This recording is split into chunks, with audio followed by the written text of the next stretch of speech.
You want to know about Millie Precious? Well, let's start with the last time I saw her. I was only there because Ray dragged me to that cabaret. He was obsessed, no other way to put it.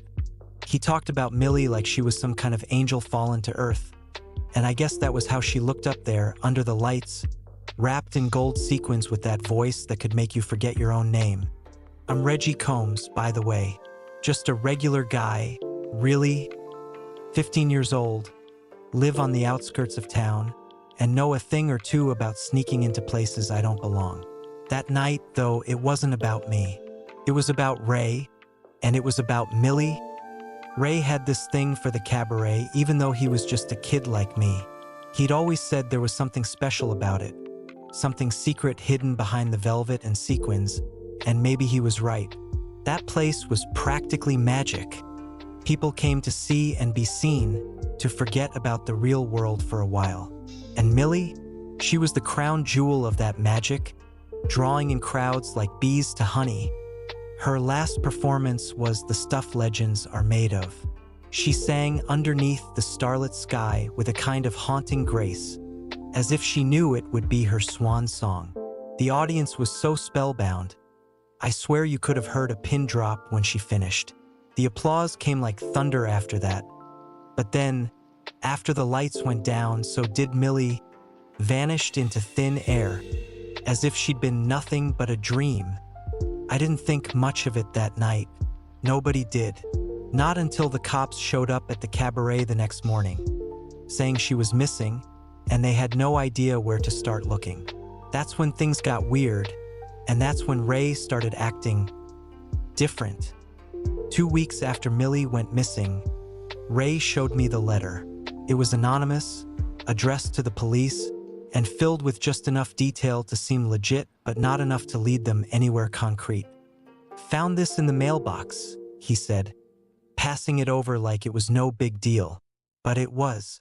You don't just go around writing stuff like that and sending it to the cops. I could feel my skin prickling as I read it. The letter claimed to know where Millie was. Said she was somewhere no one would think to look, but somewhere she belonged all along.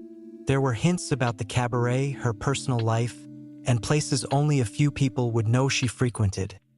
I stared at Ray. "How'd you get this?" I asked, trying to keep my voice steady. He just shrugged, real casual-like. "It was in the mail."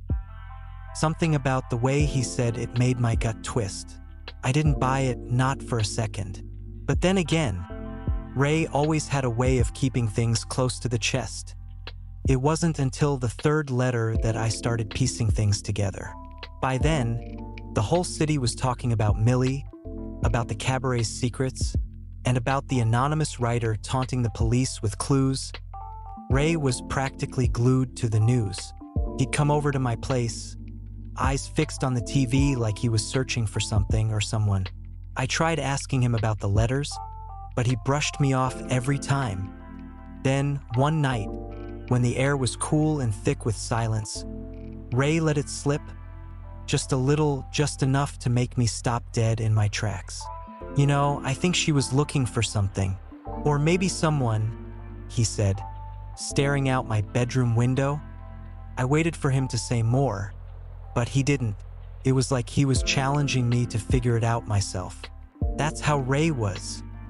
He'd drop a breadcrumb and see if I was smart enough to follow the trail. As the letters kept coming, Detective Frank's investigation took darker turns. The cabaret wasn't just a place for music and laughter. It was a stage for secrets. I learned things I wished I hadn't. About shady deals in the back rooms, about Millie's old flames, and the people who'd rather see her stay gone. But the biggest surprise was Ray. I never thought a kid like him could be so tangled up in all of it.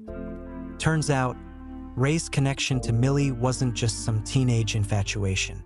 There was history there, a family history. His mother had been a cabaret singer, too, back in the day, before she disappeared under mysterious circumstances of her own.